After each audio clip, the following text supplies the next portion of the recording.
Break के बाद एक बार फिर आपका स्वागत है। हम लगातार बात कर रहे हैं मानसिक स्वास्थ्य के लिए कुंडलिनी जागरण की, सप्त चक्र जागरण की। आज हम बात करेंगे 7वें चक्र की।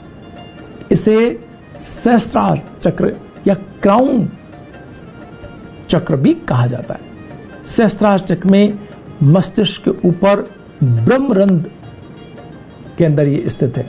इसमें इंद्रधनुष के सारे रंग दिखाई देते हैं, इसका अगर कलर की बात करें, लेकिन प्रमुख रंग इसका बैंगनी होता है।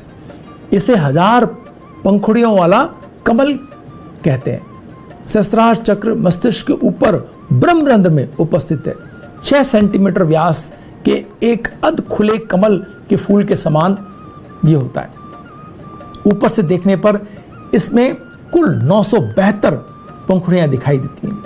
इसमें नीचे 960 छोटी पंखुड़ियां और उसके ऊपर मध्य में 12 सुनहरी पंखुड़ियां शोभित रहती हैं।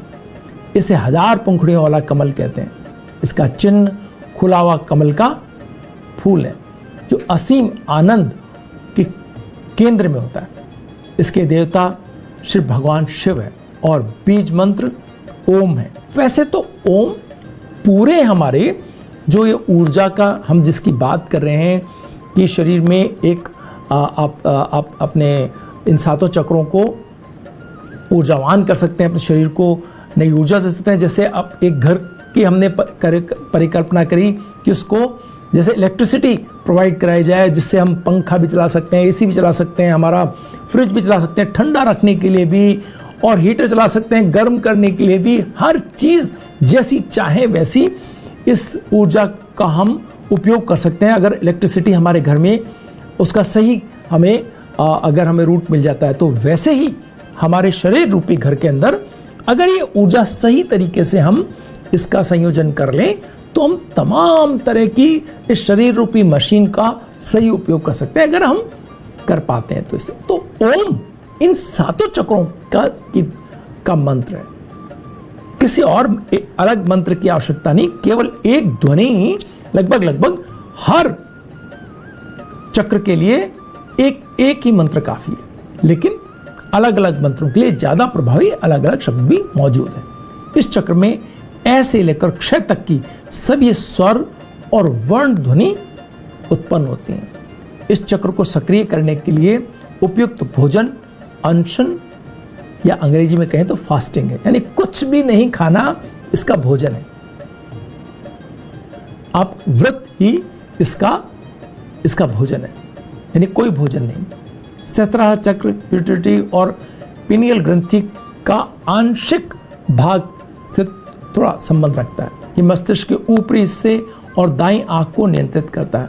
ये आत्मज्ञान, आत्मदर्शन, एकीकरण, स्वर्गीय अनुभूति के विकास का मनोवैज्ञानिक केंद्र है।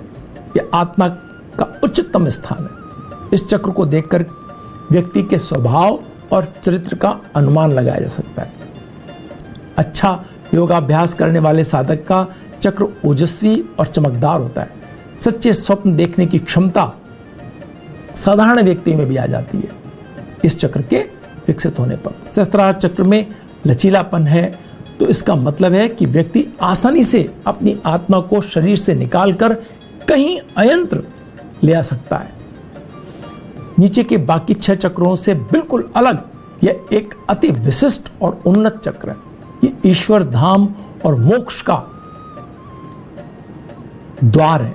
जब ये चक्र अच्छी स्थिति में है, तो अन्य चक्र स्वतः ही जागृत हो जाते हैं। जो साधक कुंडलिनी को सहस्त्रार चक्र तक ले आते हैं, अपनी ऊर्जा को इस ऊंचाई तक ले आते हैं, वे परमानंद को प्राप्त करते हैं। वो ईश्वर के समकक्ष ही कह सकते हैं आपको। उन्होंने जान लिया कि ईश्वर क्या है, तो उनका शरीर माध्यम नहीं बचता चीजों के लिए। वो अपने शरीर से बाहर निकल करके संपूर्ण जगत में विचरण करने की क्षमता उनकी सोल हासिल कर लेती है, यानी अंदर शरीर के अंदर रहते हुए भी वो बाहर संपूर्ण जगत से कनेक्ट रह सकते हैं। जिसकी सर्वोच्च अवस्था अगर हम कहें तो समाधि। कुंडली के इस जागरण को शिव और शक्ति का मिलन कहते हैं। इस मिलन से आत्मा का अस्तित्व खत्म हो जाता है और वह परमात्मा में लीन हो जाती है। इस चक्र पर ध्यान करने से संसार में किए गए बुरे कर्मों का भी नाश हो जाता है। ऐसे साधक अच्छे कर्म करने और बुरे कर्मों का नाश करने में सफल हो जाते हैं। उनके आशीर्वाद, उनके वचनों में भी इतनी शक्ति आ जाती है कि उनके कहे शब्द आपके जीवन को परिवर्तित कर सकते हैं। वो किसी भी व्यक्ति के एक चरण से दूसरे चरण, एक ज्ञान से दूसरे ज्ञान, उनके सिर्फ आशीर्वाद से आपकी बुद्धि, आपका मन, आपकी कल्पनाएं, आपके कार्यक्षेत्र, उनमें विशिष्टताएं आपको प्राप्त हो सकती है। जीवन मूल्य पर नियंत्रण वो लोग कर सकते हैं, क्योंकि यह दिव्य दृष्टि का स्थान है। भविष्य में क्या होने वाला है और पहले क्या हो चुका है, ये सब उनके लिए कोई विषय नहीं रह जाता है। सहस्त्रार चक्र का संतुलन बिगड़ने पर स्थिर दर्द, मानसिक रोग, तरह तरह की कल्पनाएं, नकारात्मक कल्पनाएं, नकारात्मक कार्य, नाड़ी शूल, लकवा, हाथ पैरों का सुन्न होना, मिर्गी, मस्तिष्क रोग, अल्जाइमर, त्वचा के चकत्ते आदि रोग होते हैं।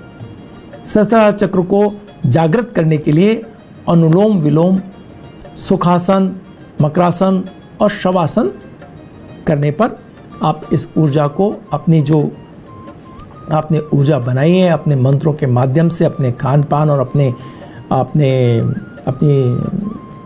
कार्यों को संतुलित करते हुए, अपने विचारों को संतुलित करते हुए, तो इस ऊर्जा के प्रभाव को आप वहाँ तक ले जा सकते हैं। वक्त तो चला एक ब्रेक का। ब्रेक के बाद फिर हाजिर होंगे। बने रहिए भाग्य में।